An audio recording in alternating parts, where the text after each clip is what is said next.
இந்த வீடியோவில் time and work, அதாவது காலமும் வேலையும், அது தொடர்பான சம்ஸ் பார்க்கலாம். இப்போ இது பாருங்க, ஏங்கிறவங்க வந்து 3 நாளில் வேலையை முடிச்சிருக்காங்க, பி வந்து 6 நாளில் வேலை முடிச்சிருக்காங்க, சி வந்து 7 நாளில் வேலை முடிச்சிருக்காங்க.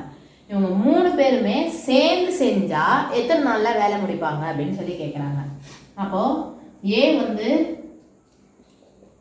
3 நாளில் முடிச்சிருக்காங்க. அப்போ ஒரு நாளைக்கு எத்தனை வேலை முடிச்சிருப்பாங்க ஏ அப்படின்னு கேட்டோம்னா நம்ம என்ன பண்ணணும்னா அதை ரெசிப்ரோக்கலாக எழுதணும். சரியா? இது வந்து ஒரு நாளையில் ஏ முடிச்ச வேலை. இப்போ அதே மாதிரி பி வந்து எத்தனை நாள்? 6 நாளில் முடிச்சிருக்காங்க. அப்போ ஒரு நாளையில் எத்தனை வேலையை முடிச்சிருப்பாங்க அப்படின்னு பார்த்தோம்னா 1/6. அதே மாதிரி சி என்னது? 7 நாள். அப்போ ஒரு நாளில் சி என்ன முடிச்சிருப்பாங்க? 1/7. சரியா? இப்போ என்ன கேட்டாங்க? 3 சேர்ந்து வேலை செஞ்சா எத்தனை பேர்? சேர்ந்துனாலே நம்ம என்ன பண்ணுவோம்? கூட்ட தான் செய்வோம், ஆட் பண்ண தான் செய்வோம். அப்போ a plus b plus c is equal to 1/3 plus 1/6 plus 1/7. இப்போ நம்ம கீழே என்ன பண்ணணும்? LCM எடுக்கணும். இப்போ இந்த LCM எடுத்தோம்னா நம்மளுக்கு 42 வரும். 6 7s are 42 வரும். 1/3க்கு என்ன வரும்? 14 plus 7 plus 6.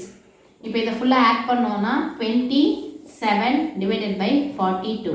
இது 3 டேபிள்ஸில் போகுமா? இது 9s are, இது வந்துட்டு 14 டைம்ஸ், திருப்பியும் 14 டைம்ஸ்.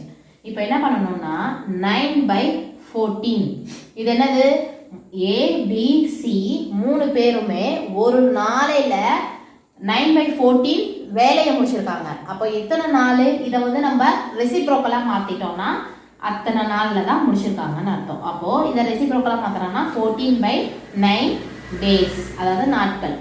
இப்போது ஆப்ஷனில் வந்துட்டு இப்படி இருந்ததுன்னா ஓகே. சப்போஸ் இப்படி இல்லாமல் வேறு எப்படி கொடுத்துருப்பாங்க அப்படின்னா இதை வந்து டிவைட் பண்ண மாதிரி கொடுத்துருப்பாங்க. இப்போ 14 9 9 1s are 9, பேலன்ஸ் நம்மளுக்கு 5 இருக்குமா? இப்போ இதை எப்படி கொடுத்துருப்பாங்க அப்படின்னா டிவைடட் பை 9. ஸோ இதை எப்படி கொடுத்துருப்பாங்க அப்படின்னா இங்கே மேலே இருக்கிறத இங்கே சைட்லேயும் 9 கீழே ரிமைண்டராக வந்திருக்கிறத மேலே இப்படியும் ஆப்ஷனில் கொடுத்துருப்பாங்க. ஒரு நாள் 5/9 டேஸில் முடித்த மாதிரி இப்படியும் ஆப்ஷனில் இருக்கும். இப்படி ஆப்ஷனில் இருந்தால் ஓகே. சப்போஸ் இதை மாதிரி ஆப்ஷனில் இருந்ததுன்னா இதை நம்ம டிவைட் பண்ணிவிட்டு இதை மாதிரி எடுத்து எழுதணும். ஸோ இதோட ஆன்சர் இதுதான்.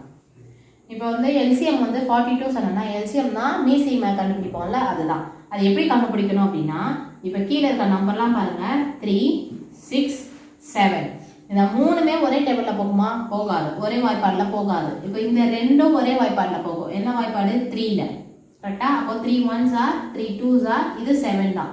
இந்த 2ம் 7ம் வந்து ப்ரைம் நம்பர்ஸ், தனித்தனியாக தான் போகும். அப்போ இப்போ 2 போட்டோன்னா 1 1 7 அப்படியே தான் வரும். இப்போ 7ஆல் திருப்பியும் டிவைட் பண்ணோம், 1 1 1. இப்போ லாஸ்ட்டாக எல்லாமே 1 வந்துருச்சு. இப்போ இதை என்ன பண்ணணும்னா 3 × 2 × 7. சரிங்களா? அப்போ 3 2s are 6, 6 7s are 42. இப்படி தான் வந்து எல்சிஎம் கண்டுபிடிக்கிறோம். இந்த 42 தான் நான் இங்கே எல்சிஎம்மாக போட்டிருக்கேன். இதோட இந்த வீடியோ முடிஞ்சிருச்சு. அடுத்த வீடியோவில் வேறு சம்ஸ் பார்க்கலாம். தேங்க்யூ.